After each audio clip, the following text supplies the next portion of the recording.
is Mark Wilkinson, and thanks for joining ibex Utilities series on digital transformation. Today, we're going to be talking about protecting against project failure and some best practices for technology implementation. And joining me today is Jay Gore, a technologist and implementation guru who's worked for some of the most customer-obsessed brains on the planet, like Apple and AT&T. He's been a part of some of the biggest product launches I'm sure you've heard of, things like the DirecTV implementation and actually the launch of the original iPhone. Jay, welcome. Thanks, Mark, for having me. It's not often that we get to talk about stuff like this outside of the context of work, so this should be a fun format. Thank you. Yeah, well, thanks for joining us. How'd you get started in the industry? Well, I started out as a contractor with Singular Wireless a long time ago, and quickly, after joining that team, moved into the technology and sales space. And as you mentioned, I had a chance to work on the very original iPhone launch back in 2006 and 2007. I was part of the team that actually worked on the content delivery aspect of that iPhone, and then had folks on my team that were actually negotiating the contract and kind of involved from that aspect. So I really got a unique view of kind of the forward thinking of that project, and really got my first taste of kind of the art of possible within, applications and engineering, and got to see all that come together in a very unique delivery that I think changed our world forever. So I was honored and still think about some of those things very fondly. And it certainly has grounded me in what I do today. Yeah, thanks for sharing that. I agree with you. I don't think there's any going back from the application of the original iPhone. I mean, we all have those devices now and multiple versions of them in our pockets. Well, I appreciate you being able to join us today. Jay's got a wealth of experience that he's going to share with us today. We're going to talk about why implementations are so hard. He's got great insights into how companies can avoid those situations. What can they do about technology and make sure it's implemented effectively? And then at the end, he's going to distill some of those essential lessons for digital transformation so that we can be more successful in our own professional lives.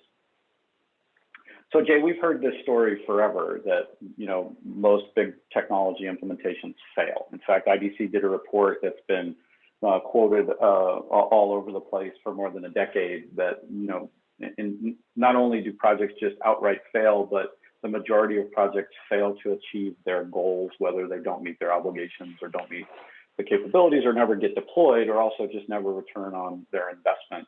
This is not a great picture for technology and project management. I think anybody who's a project owner has struggled with these challenges. In your opinion and in your experience, what makes big implementations so difficult? It's a great question, and one that I think we all try to solve for all the time in our industry.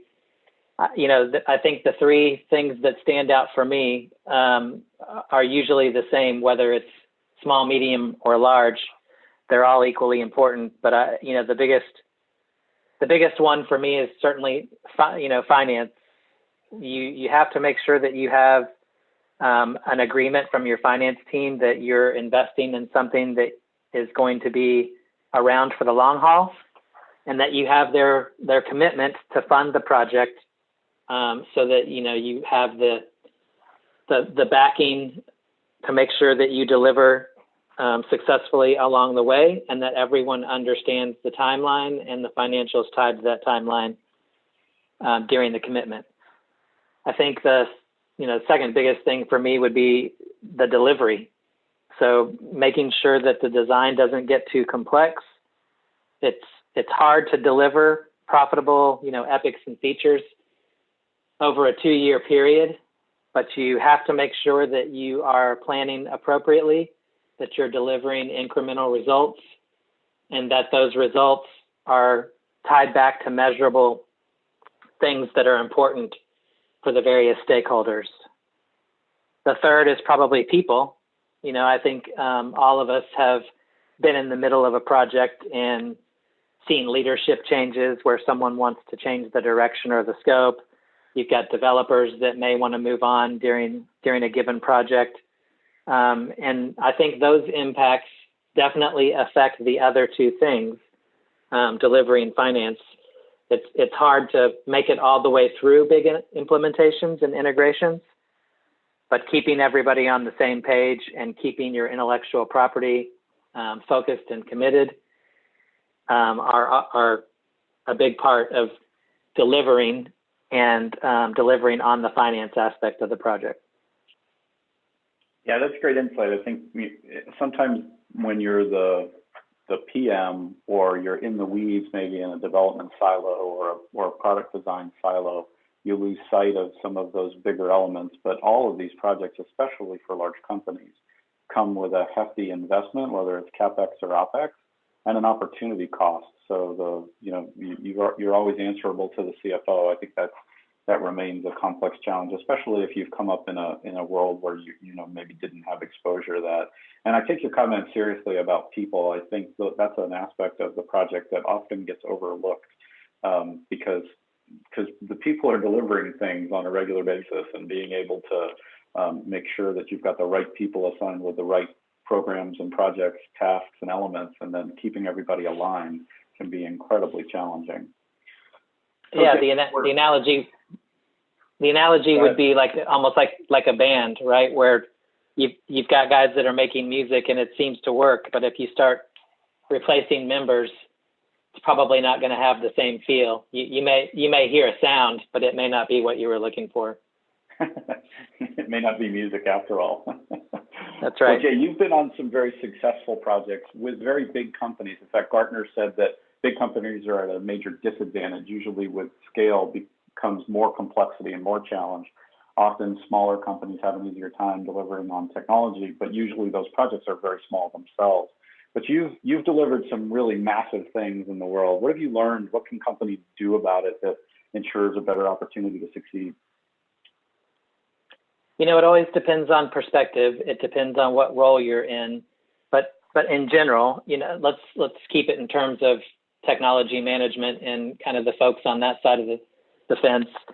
Always have a plan B and a plan C. I think it's important that you keep a roadmap that's fluid, and that you kind of have things that are ready to deploy and ready to roll, and that deliver, kind of those incremental results that we were talking about earlier. But at the same time, you need to have some things on the side that are maybe conceptual and not necessarily all the way through requirements that are probably good things to do. They just haven't found the right spot on the timeline to do them.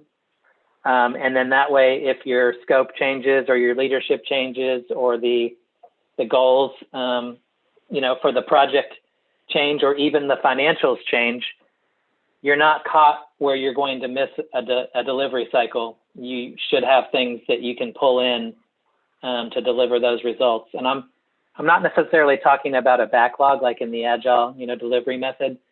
We're not going to the top of the backlog list and pulling the next feature or epic in any kind of order. I'm talking about things that are, not, like I said, not necessarily all the way through requirements, but do have something measurable to deliver, and making sure that you keep your roadmap flexible enough to pull those things in given the opportunity to do so. That makes great sense, especially because we can't predict, right? So much of the success of a project, it depends on externalities too, right? We don't know how the customer is going to react. We don't know how the market's going to react. Certainly in the space of the last 12 months with COVID, we don't know, how the world is going to react to certain things. And having that extra layer of flexibility makes a huge amount of sense to me. Tell me a little bit more about the plan B and plan C aspect. I like the idea of not just digging in and grabbing the top two things on the backlog and pulling them forward, but actually having things within the conceptual halo of the project that might be, a road over as opposed to the road map. Tell me a little bit more about your experience there. Yeah, so I had an amazing boss that I worked with for 7 or 8 years. Her name was Karen Moyer. And she, we used to talk about these kind of things and, had some of these kind of discussions where we were conceptually talking about why something went right and why something went wrong. And, her explanation to me was she had a lot of folks around her that could tell her what was coming around the next corner. What she didn't have was somebody to tell her what was 2 turns away. And so that's kind of the role that I took on for her, was to not necessarily just manage, roadmaps and life cycles and deliveries in that kind of, what's up next kind of way. But at the same time, to have that kind of conceptual, I may even call it a little bit of intuition, right? Where you're thinking outside the box. And as long as you're staying within the financials that you've committed to, you're coming up with creative alternatives outside of maybe the original scope that are a little more, like you said, kind of strategic and I'm not going to say risky, but just things that aren't necessarily coming from the backlog and have been fully feature developed. I really like the idea of having a set of capabilities that can either respond to maybe the change in the business conditions or the market conditions, change in stakeholder expectations, change in customer feedback. As certain, especially if you're talking about agile, you're making incremental improvements or you're releasing features every few weeks or month or quarter cycle, and customers aren't behaving the way you expect. I love the idea of having that those alternative paths queued up. And as you said, maybe they didn't make the initial cut, maybe they were alternative views, but there are things that can quickly be scoped and implemented to either course correct or adjust as necessary to make sure your project can stay on track and be successful. That's a really great lesson. It's worked for me. Well, Jay, let's take that step one further, and why don't you, for the sake of the IT professionals and project owners out there that are listening today, distill a few essential lessons from your experience on digital transformation. What's the advice that you would give those folks who are either just starting or maybe making a career transition and taking more responsibility for the delivery of projects? Yeah, good question. There's always new folks in the technology space. And I like to call it a little bit of a combo of kind of technical expertise, but also a little bit of psychology thrown in there. So, make sure that you have a good understanding of the goals of all of the impacted parties, whether that's finance or sales or development. Make sure that you understand what it is that they want out of the project. And then basically just apply the principle of understanding what motivates people to the effort. Integrations and transformations aren't easy, but when you apply a little bit of psychology, it goes a long way in creating a successful project where everybody feels like they were heard and respected. And it gives you the perspective of those different groups along the way so that you understand holistically what it is that motivates everyone and really what it is that you're trying to solve for in the larger picture of things. Excellent. Well, I really appreciate that, Jay. Thanks again for joining us today. For those of you who want to reach out to Jay, please take a look, click on the link for his LinkedIn page. Jay's a fascinating technologist and implementation guru. He travels many circles, and I'm sure he would love to hear from you. Next up in our digital transformation series, please join us for keeping the customer at the center of implementation and strategies on how to make your customer a key part of our business in regards to digital transformation. Thank you for having me, Mark. Take care.